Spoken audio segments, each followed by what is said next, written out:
Hey everyone, you're listening to Party Time, My Golf Story with Kevin Walsh and whatever special guest he has today. You can check me out on episode 9 of the podcast. Today I'm wearing Grayson clothes while I'm out practicing because I believe in look good, play good. And follow me on Instagram, Sophia Warren Golf, and hope you enjoy the rest of the show. It's Party Time, My Golf Story, brought to you by Party Drinks. Classically designed golf drinks for golfers by golfers. And the golf real estate pros Gene Walsh and Vince Visicaro. For your Southwest Florida real estate needs, check them out at suncoastdreams.com. Now here's your host, Kevin Walsh. Okay, we're good to go here. All good? All right. Oh, here we go. All right. Hey, everybody. Welcome to the program. Jack Burbee is our guest here. Jack is one of my neighbors at Lakewood National Golf Club, and I know that my neighbors and the members at Lakewood National Golf Club love when I have fellow members and neighbors on because it's a way to get to know people that they already think they know or they don't know, and everybody's happy. And even people far away from where we broadcast from at Lakewood National Golf Club in the greater Sarasota area, they like it too because it's a little slice of who lives here. And you should live here too. We'll get into that a little bit later. Jack Burbee, college golfer, really good golfer, caddy buddy of mine. He is our guest here on Party Time. Before we go any further, if you haven't subscribed to the podcast, would you do so? Because that matters to our sponsors and also the nerds at YouTube, Spotify, and Apple. Algorithms, they mean everything. So if you subscribed, I appreciate it. If you haven't done it, then do so and tell somebody about the program. That is how we grow the podcast. Big thanks to Party Drinks. If you're looking for a drink alternative on the golf course and you're tired of pretending that hard seltzers taste good, and you know how beer can make you feel fat and you make bad swings as a result of it, knock it off. Get this stuff over here. Party Transfusion, the best transfusion on the market. If you don't have Party at the place where you play golf, get in contact with the golf staff and also the beverage staff and say, we need Party here, and we'll get you started and you finally get a taste of the good stuff. Paradise Craft Distributors is the exclusive distributor of Party drinks in the state of Florida.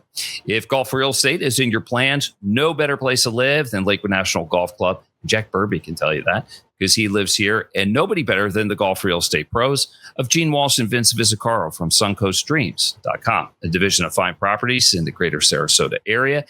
And I'm pretty sure Gene and Vince have a really nice house on my street that might be available for you, so you could be my neighbor. And also across the street at Calusa Country Club. No better place to play golf than the greater Sarasota area, Lakewood National Golf Club and Calusa Country Club. And if all that stuff, all that golf has you tired and you got to unwind a little bit, go to BioLit Spa in downtown Sarasota. Karen, my neighbor, Karen Reiki, is the owner there. Go say hi and tell her that I sent you. All right, let's bring Jack Burbee on board. What's going on, brother? How's it going? Thanks for having me. It's good to have you, man.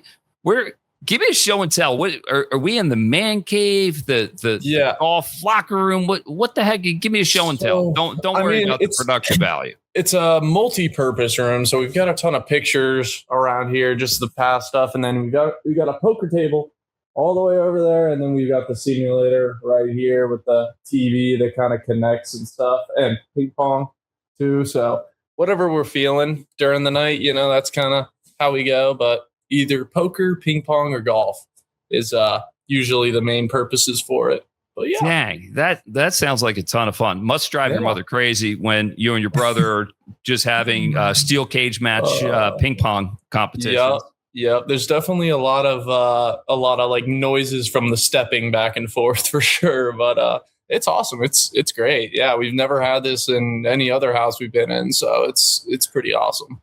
Well, pretty proud location. Where exactly on the golf course are you? And are you in the line of fire? So, actually, no, we're in a perfect spot. So we're on I guess it's now number 18 Piper since they switched the 9s. So we're like, if you're driving in from the front and you go all the way to the back gate, we're on the left of that main Lakewood National Parkway. So we're on number 18 Piper now. And it's like, I mean, I guess it could be reachable for some people, but I mean, for me to hit it from the tips, it's like probably 330 carry, 340. So it's pretty like we've never gotten hit is all I can say, or maybe like once or twice. But. It would take just an absolute massive drive or just one offline. Okay, like some big pull draw. Yeah, we should be fine for the time. And the whole dog legging the other way. So if somebody hits your house, they really messed up. But exactly. What's it like in the backyard? I mean, do you watch out? I mean, are you seeing good golf, bad golf? What are you seeing? Well, it's a little mix of both. I mean, we have so we're sitting out and we have like this hill kind of in front. We got a bunker and then a hill over. So, I mean, we do see the fair share of people coming down and looking for their ball in the thick, like bushy grass. But I mean, most of the time I can see like guys like right in the prime spot of the fairway, just hitting it in the 9. I've seen some bad reactions though, just sitting back there having like a water or whatever.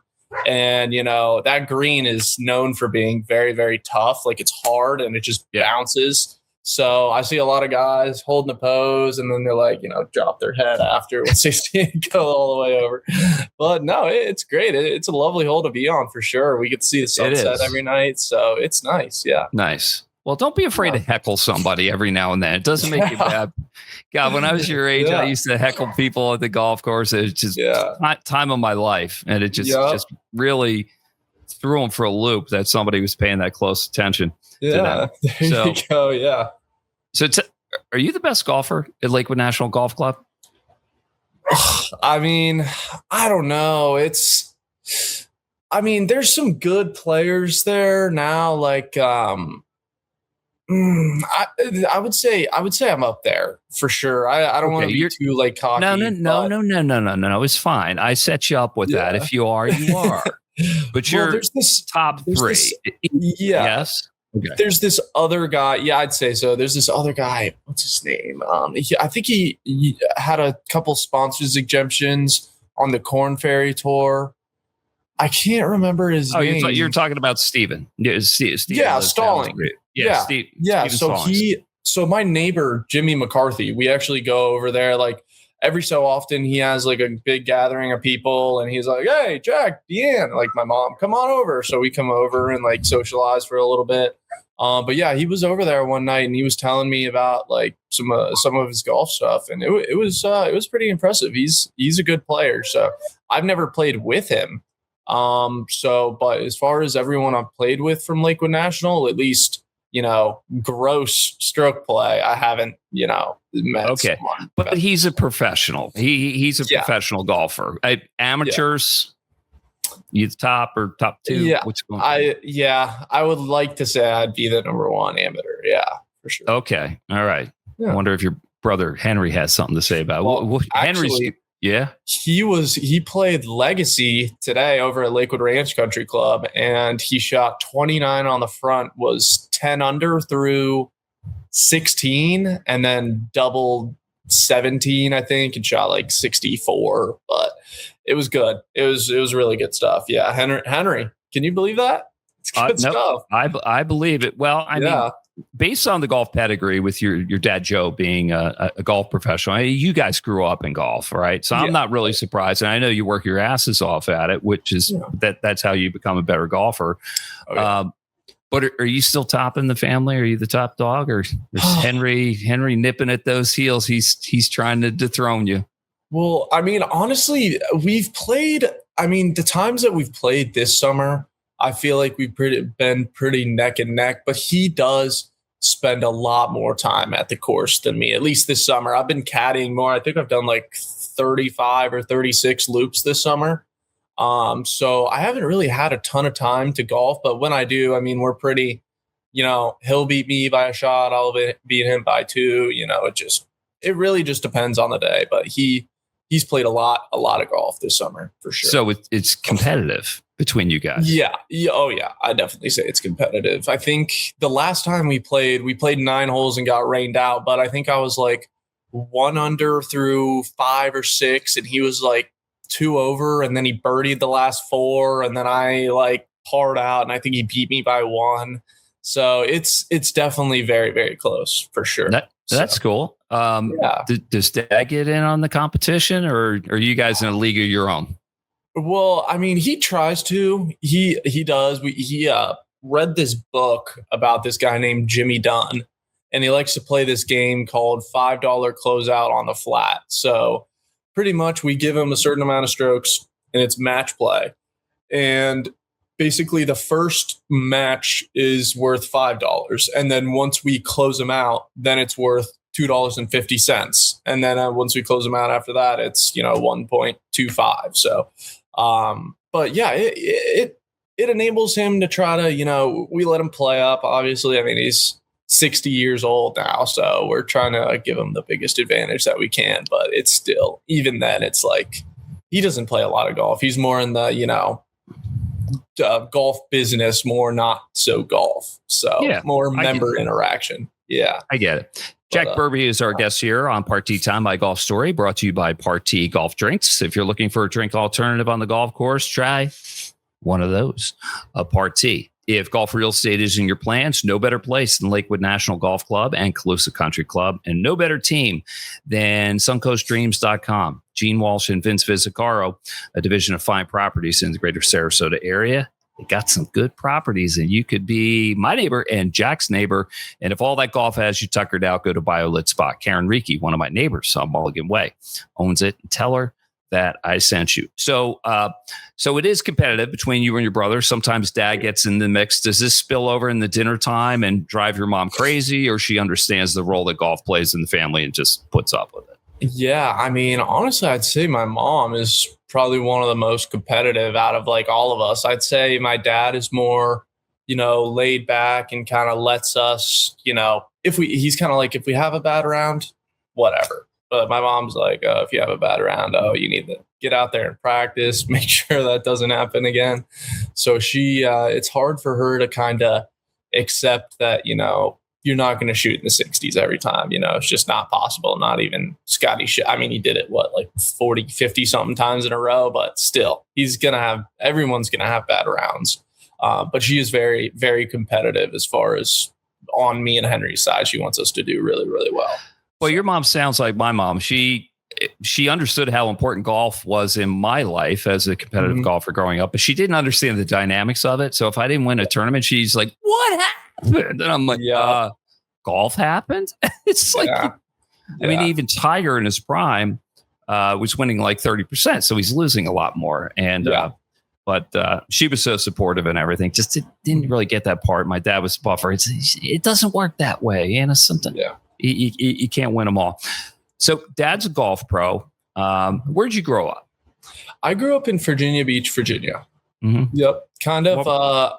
I mean, it was kind of, so there's like the beachfront, and then there's like more of the suburban housing. There's like Courthouse Estates and Indian River Plantation. I grew up in Indian River Plantation, and we had this golf course in our neighborhood that me and Henry would like take our scooters up and go up and play and practice. And it was honestly like to this day, it wasn't in the greatest condition, but it was the coolest course ever. It was just so cool that we could go out there. My dad actually used to be the head pro, either the head pro or the director of golf when me and Henry were like, from ages like birth to like 6 maybe. So we didn't really get out there to play a lot when he was there, because he moved to Bay Creek Resort and Golf Club, which is on the Eastern Shore. But yeah, his signature it was incredible. It was the coolest place to be. And then after, I think when I was about 12 or 13, I think it was my freshman year of high school, the owner of it kind of got in some gambling debt. And so he sold it. And pretty much it was like a whole scandal, or not like a scandal, but like just a situation where he didn't tell anyone he was selling it. It just shut down one day. And then all the employees showed up and they were like, "Oh, we're not handing out your paychecks. We're not letting you in," all this stuff. So it was a whole mess, which I was pretty upset about, just because it was like, it was very close. It was great. It's my favorite course. So that was kind of like, not a great time, but No, but you moved on, and new places present new opportunities and a new shot at life. Tell me this, growing up the son of a golf pro, because I've talked to other children of golf pros, and they tell me that there was more scrutiny on them than maybe some of the other kids at the club because you share the name with the old man. Did you feel that, or your experience was different? Oh, well, I mean, I don't really think so. I think more of like the scrutiny and pressure really came from my mom. It wasn't really my dad. My dad was like, I mean, in the beginning, like when we were first starting out, they were like, okay, you know, no, Jack, I mean, like behavior wise. All right. Yeah. Did you feel like you had, like, you couldn't mess around, maybe take, the golf carts for a joyride and everything because you were the son of an employee, whereas like maybe the members and the other children got more of a pass than yeah. You follow? Yeah. I mean, it was more, well, my dad wasn't really there at the time. So, I mean, everyone knew who we were, obviously, because he used to work there. So, I mean, I don't know. I feel like if anything, we kind of got a little bit more leeway than the other people that were at the club. Because, you know, they had we had to follow the rules, obviously, but we were like there as like honorary kind of members. We didn't really, we paid like, you know, like the neighborhood dues and all that stuff, but like out of like respect and like having reciprocals with Signature and Bay Creek, I think we just got to go out there and practice. And we played like whenever there was like no one really there. We didn't really like, you know, reserve a tee time. We just kind of went into the pro shop and were like, hey, you know, can we sneak out? Stuff like that. So, and I was too young to take a cart. So we never took any golf carts or any of that. So we were just walking all the way and just practicing whenever we could. So, well, it sounds like you were good stewards of the land and were grateful for what you had, and you didn't cause trouble. Like, of course. Yeah. Yeah. After it closed, we kind of, you know, got into some trouble. It's like on the line. So when it closed down, me and my friends, because Virginia would get pretty cold. So what we would do for fun is we would pretty much dress up in full like airsoft gear, like, you know, camo shirt, you know, camo pants, boots, helmets, plate carriers and stuff like that. And we would go out on the golf course, and one of our friends had a golf cart. So we would drive out in the middle of the night to like the middle of the golf course where it was just woods and no one could really see us. And we would go out there and play airsoft. And then once it closed down, we started using the clubhouse as like a map. Like we would play around the clubhouse because we were like, oh, well, this guy doesn't own it. No one's bought it. So we started playing airsoft around the clubhouse. And then it was about airsoft. For those that don't know, what is it?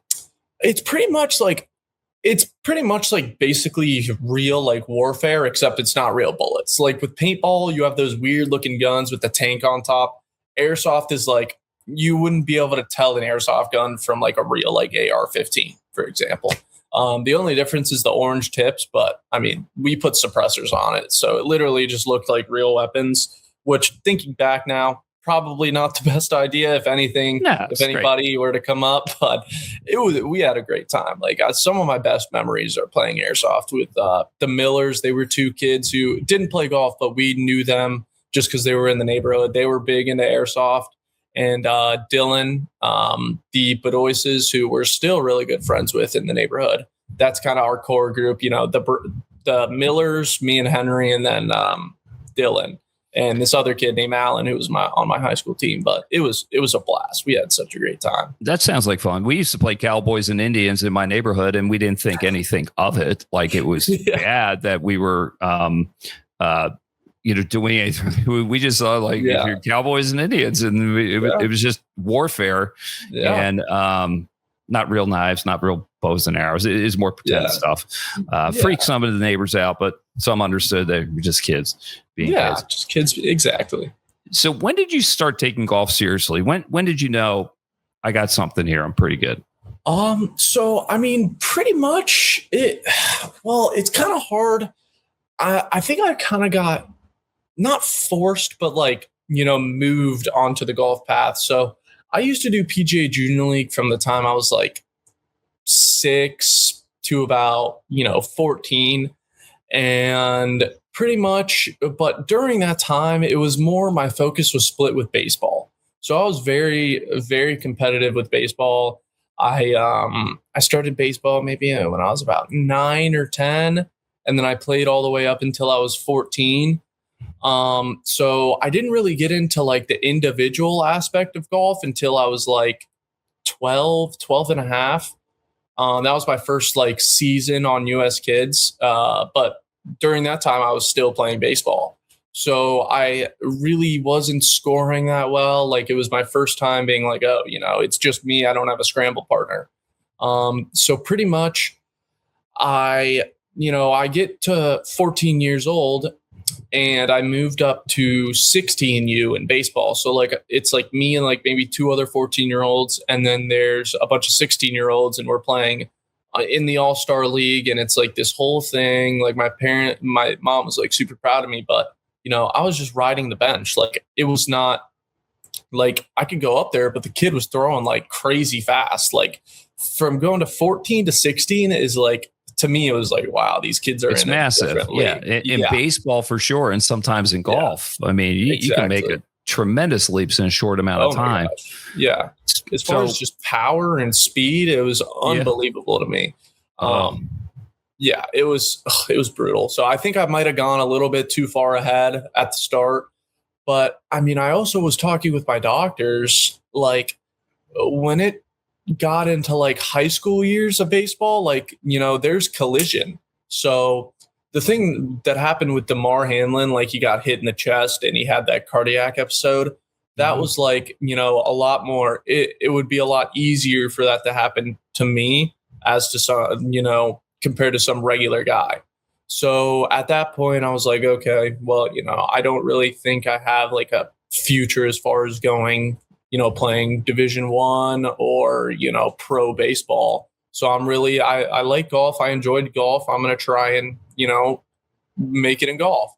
So pretty much after, when I'm like 14 and a half, I'm fully in golf mode. Like I kind of, stopped playing baseball and just left that in the past because, I mean, I didn't want to get hurt. I didn't want to have some accident where bang, it hits me in the chest and, I'm done. So pretty much, I mean, I started taking it really competitive, probably anywhere from 13 to 15, somewhere in that area. Well, when did you break 80 for the first time and then 70? I think when I was, 14, I think right when it was like around the time where I quit baseball. It was probably a couple months after I quit baseball because, those swings kind of, there's one that's super shallow and then one you got to be a little more steeper. Mm-hmm. So I think it was like once I kind of got that baseball swing out of my head, I started shooting a little bit more consistently. Right. So I think it was like around 14 and a half, 15 is when I broke. I remember it. I shot 78 at Idaho.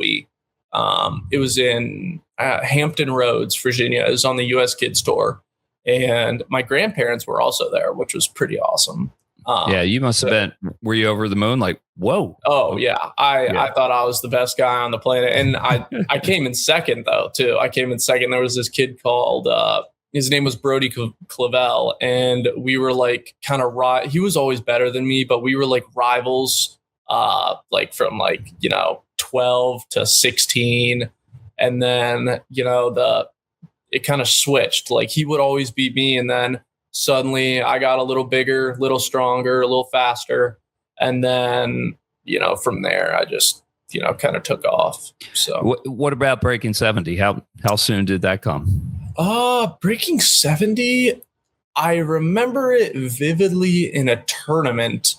I think I was 16 years old. We played this par 71 Princess Anne Country Club, which was right on the beachfront. My friend Miller Carr, who I think he went to High Point University to play golf, and now he's at, I don't know where he's at right now, but he's somewhere. I'll have to get back to you on that. But he was a member there, and we played a US Kids event there. And me and him are like really, really good friends. So we're both in the same age division.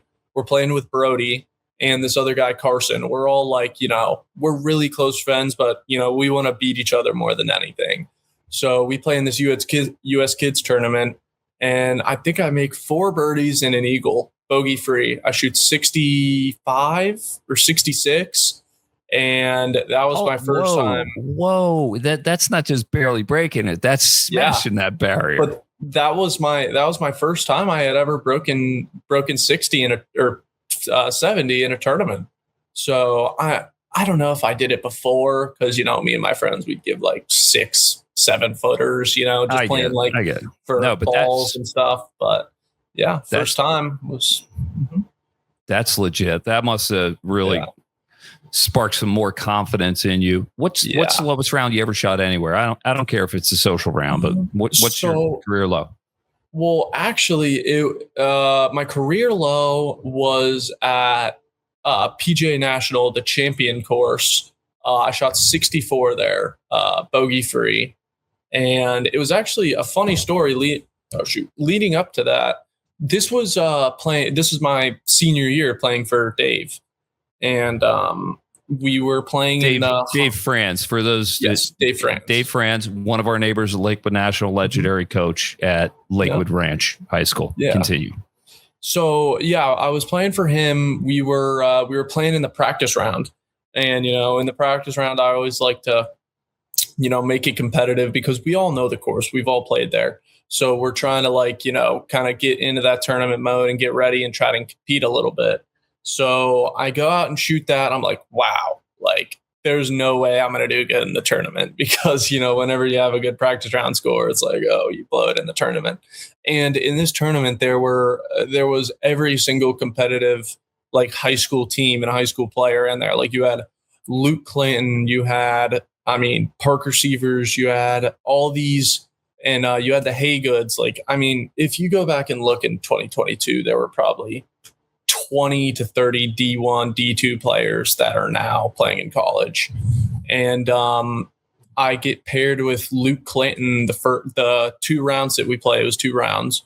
And I shot 72, 69, and I actually won the tournament after too. So that was pretty awesome. Yeah. Not quite a 64, but enough to get it done by, I think, 1 or 2 shots. So you mentioned something I wanted to get into. I think you were hinting at it. So let's unpack something. When you were transitioning from baseball to golf, you were concerned about getting hit and getting hurt. Yeah.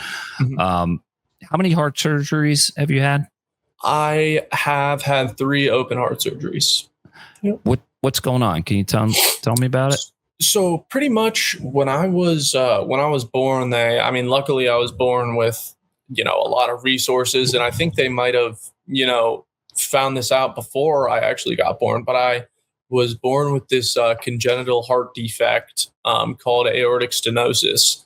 So it's pretty much where my aortic valve, there's blood that pumps through. And then when it comes back, it's blood pressure. It's systolic and diastolic. And pretty much when the blood pumps through, some of it comes back into the heart. So then my heart has to work harder to pump it back out. And so it's I have this thing called back leak. And when the blood back leaks into your heart enlarges. So pretty much I had a good amount of symptoms up until when I was 14. And then I got my first heart surgery and I healed, and I was like, wow, this is what it's like. I can actually run a good amount of, I can run for 20 more minutes and not feel like my heart's going to beat out of my chest. It was an eye opener for me for sure. Mm-hmm. And then, but the first one I got, I wasn't fully grown up yet. So they recommended that I get a bioprosthetic, which is a pig skin or, a donor, which it's good because you don't have to take any medication for it. But over time, it wears off. So 6 years later, when I'm 20 years old and I'm a sophomore at University of West Florida, pretty much I start getting those symptoms again where it's oh no, I'm starting to get back leak, my heart, my stamina is starting to get bad again. So we go back in and I'm at 55% back leak, which is where my valve is damaged enough that 55% of the blood that gut, or all of the blood that pushes out, 55% of it is coming back in, where as now it has to work even harder to push all of it out. Yeah. So that's bad plumbing. You can feel it. Needs fixing. Yeah. And you're on the table again for the same procedure, just kind of like a do-over. Yeah. Yeah. I mean, it was a little, the first one the second one I got, technically the first one during 2024, which was August 7th. I got this thing called it was called a Ross procedure. It was a fairly new procedure that they were trying, but it showed a lot of success in some cases. So pretty much they took my pulmonary valve and they put it in my aortic socket, and then they tried to get a donor pulmonary. So they pretty much tried to replace the fine valve and use my fine valve to put it in the aortic spot. And I was like, wow, that seems like, it seems like that wouldn't work, but somehow it's worked for a lot of people. And so pretty much we get it done. I feel fine. I go back home. And then 2 weeks later, they call us back up to go get an MRI. And honestly, we could have just stayed there, but I had been in the hospital for 3 or 4 weeks. I'm like, I just want to go home for a little bit. Can we go home for 2 or 3 weeks and then come back for the MRI? So pretty much I'm home for 2 or 3 weeks. And whenever I'm standing up, I kind of have to wait a second. I feel really dizzy, almost my vision kind of goes black, and I'm like, something is not right. So I go back to Boston Children's Hospital, which is where I got all 3 of my surgeries. It's a good place. I mean, you're in good hands there. That's about as good as you can do. Dr. Del Nido, excellent surgeon. But pretty much I go back and they take another MRI, and so pretty much right after the surgery, I was at 5% back leak, which is completely normal. I go back 2 weeks later or 3 weeks later, and I'm at 35% back leak. So I'm almost halfway to where I was. And they were like, wow, you've got to see what's going on. So in the MRI, they found out that my pulmonary valve just was not strong enough to hold the blood flow. So it's pretty much just doing the same thing as, my old aortic valve was. So pretty much after that, we fly back home. And then we get on a Zoom call. It was my grandparents, me, my dad, my aunt, everyone. And then we were on Zoom with Dr. Del Nido, and they were like, yeah, you're going to have to come in. We're going to have to put in a mechanical valve. And I'm like, literally 3 weeks after the first surgery, I'm like, this is insane. And then the whole reason I got the Ross procedure was because I didn't want to have to go on blood thinners for the rest of my life. Because if you forget your pills, it's deadly. If your heart clots, you're going to have to go in for another one. So I'm like, this is the worst. But so what am I going to do? I mean, how you feeling? You look great. I mean, I never would have known unless you told me or I found out. Yeah, no, I mean, I feel good. I mean, as far as physically, it's great. I mean, definitely after the heart surgery, it was kind of rough, for the first 8 or so weeks, because I'm still healing. My immune system is completely shot, so I'm not really supposed to be around a ton of people. And it was kind of isolating. Swinging a club must have hurt for the first time. Oh, yeah. You're probably afraid everything's going to, or did it feel fine, better than you thought? I kind of started chipping a little bit earlier than I should have, around the 5 to 6 week mark. I was supposed to wait 8 to 10 weeks for it to fully heal, but I started chipping around the 5 6 week mark. Yeah, I was you have to do that. Just for your mental health too. Yeah, exactly. It's what do you want me to do? Lay in a bed all day? So pretty much I did that. And then the 8 week mark came around, and I mean, I felt fine. Obviously I was swinging it really, really slow, but I was just really grateful to be back out there, honestly, just swinging the club again. So wow, you've been through a lot. So caddying, I mean, that's physical exertion.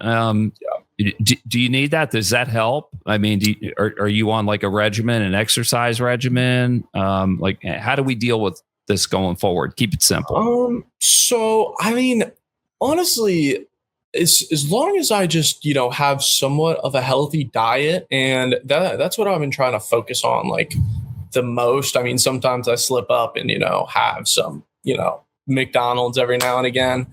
But, I'm trying to focus more on eating like whole foods and, just stuff like that, stuff that is not processed, processed, kind of keep sugar kind of out of it, just so my heart like is just healthy, eat like a lot of omega-3s. Like I eat salmon like probably 2 to 3 times a week now.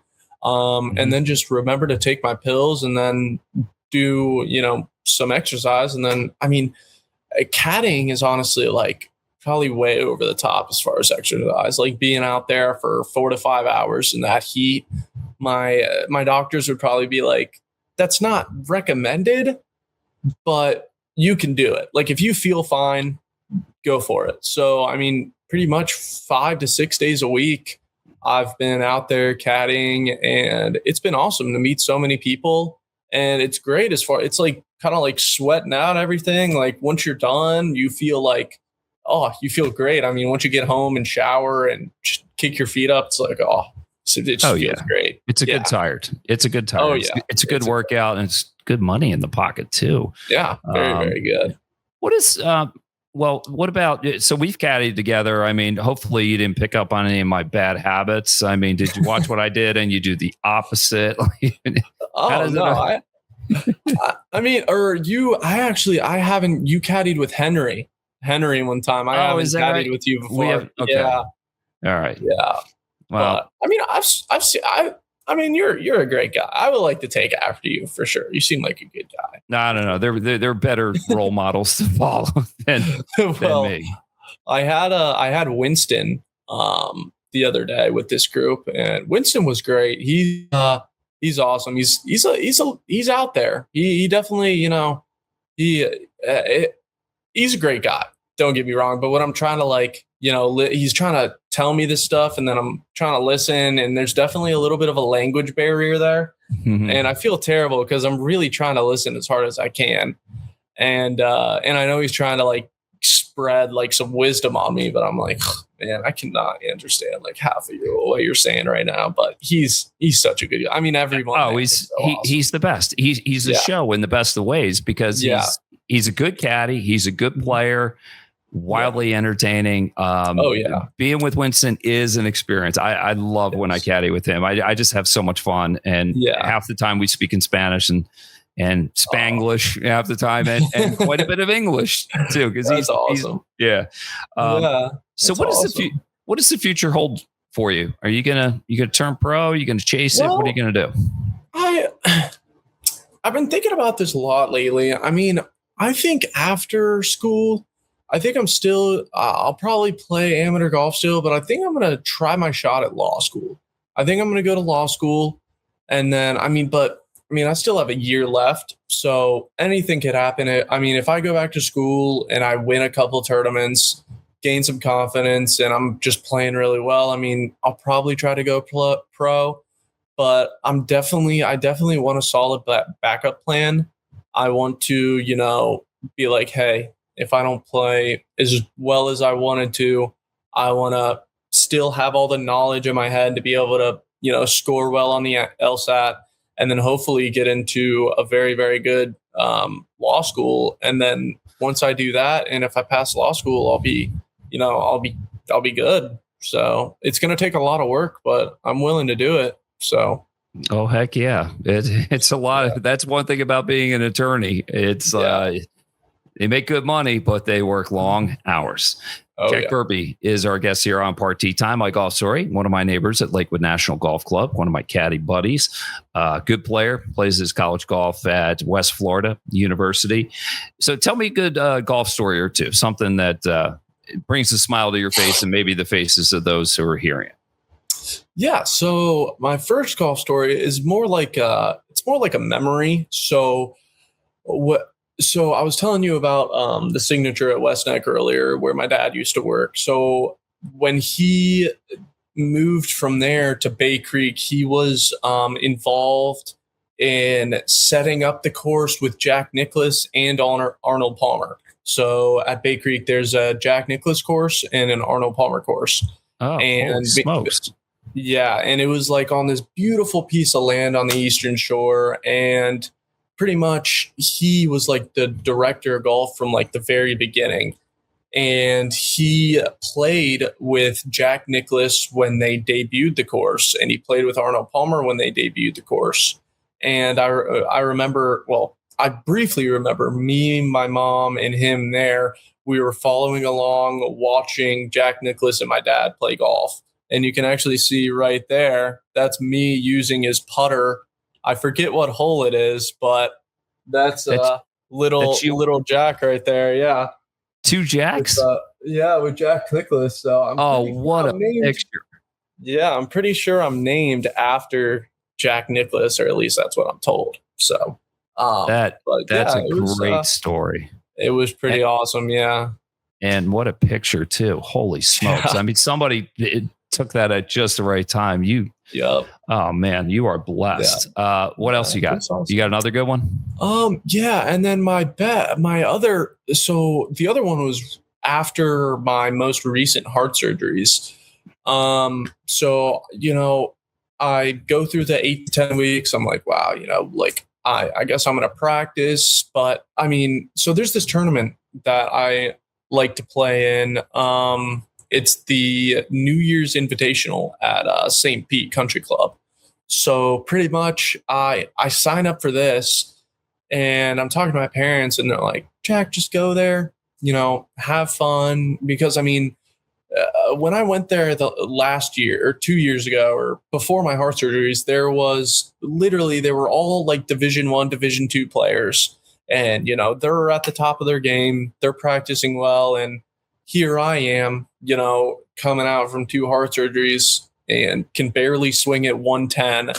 And I'm just going out there just to like get back in the groove, basically just try to have fun, And so I'm talking to my mom on the way back from the practice round, and I'm like, I don't know how I'm going to do, because I played the practice round. I played fine. I didn't really keep score. I was playing with one of my friends, Trey Marion. He plays for the University of Illinois, and rooting him on. He's at the USAM this week, so hopefully he does very well. That's a solid program. Mike Small, the head coach there. Mike can play. Yeah, I've caddied for Mike. Awesome. He's still got it at about 60. All right, he just actually one of my teammates just played in a pro tournament with him, and he won.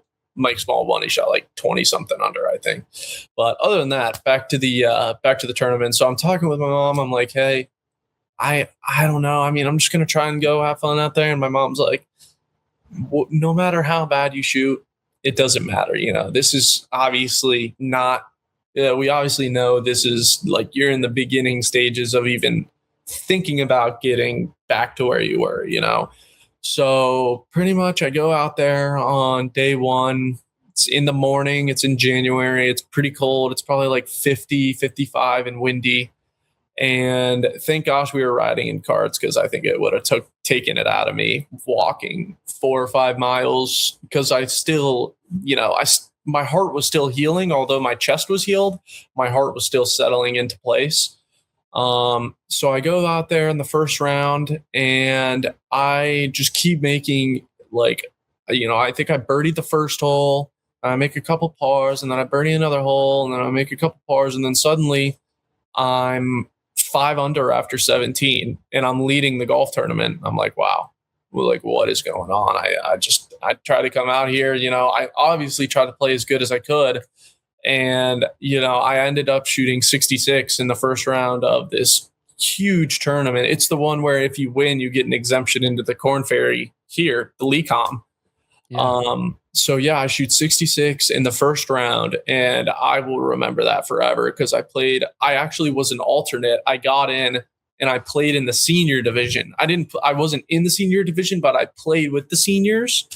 So it was me and 3 old guys, and we were just having the best time, just talking about, just anything. They were so genuine. And the guy I actually played with won the tournament. The guy I was riding with for the first 2 days, he won the tournament. It was, I think his name was Russ. He was a great guy, but I will never forget that round where the first tournament back, I shot 66, and I think I ended up coming in like 15th for the tournament. But I mean, I just remember looking at the leaderboard after and like all these really big names just below me. I mean, especially like a lot, like I beat Trey. I beat, Parker. I beat Alex Long. I beat like all of my D1 friends. And then right then I was like, that gave me the confidence to be like, hey, I can actually, I'm not over, I'm not, shot. So, oh, buddy, you're going to make me cry with that story. Make some other people cry. 66, your first tournament back from major heart surgery. Great. Hey man, I enjoyed the conversation. Thanks for making the time. And you keep up with the caddy and playing good golf. And you and I got to get out on the golf course. We do, for sure. Yes, sir. Yeah, I'm looking forward to it. It's not like we live that far away. I mean, that's true. I could probably launch a driver over like a couple of houses and like hit your front door and say, "Come on, let's go. It's time." Probably. I mean, what are you? You're just on the other side of side of the hole, pretty much. Or a little bit further, maybe. Well, if we were playing safari golf, like we were kids, we make up our own holes. We'll just knock it over. Exactly. Neighbors. Hopefully, we don't hit any windows. Jack, continue good health. Looking forward to seeing you again soon. It'll probably be in a couple days after this recording. But best to Dad and Henry, and maybe we'll make it four, some 3 Burbees and a Walsh. All right, that would be so awesome. Thank you so much for having me. Yeah. Anytime. Oh yeah, they'll have us. Hopefully, Henry. Maybe we can tee up. And hopefully Henry doesn't drop 60, 62 or 64 on us. No, actually, I want to see that. And hopefully he's on my team. And then we'll take you when you're dad for a couple of months. There you go. Hey, we'll have a couple parties after. Yeah, awesome. I'm ready. All right, Mr. Walsh. Thank you for having me, sir. Yeah. Stop calling me Mr. Walsh. You're very polite. You call me Kevin. Come on. Kevin? It's at some point. Right. Jack Burbee, my neighbor, has been our guest here on Party Time. Big thanks to Party Drinks, the title sponsor. If you're looking for a drink alternative on the golf course, try Party. If you're looking for golf real estate, nobody better than the golf real estate pros, Gene Walsh and Vince Vizzacaro from SuncoastDreams.com, a division of fine properties based at Lakewood National Golf Club, where this podcast originates from. And if all that golf has got you tired, go to BioLit Spa in downtown Sarasota. For Jack Burbee, I'm Kevin Walsh. We'll see you again next time on Party Time, my golf story. You've been listening to It's Party Time, my golf story, brought to you by Party Drinks. Classically designed golf drinks for golfers by golfers, and the golf real estate pros Gene Walsh and Vince Vizzacaro. For your Southwest Florida real estate needs, check them out at SuncoastDreams.com or call 941-220-4000.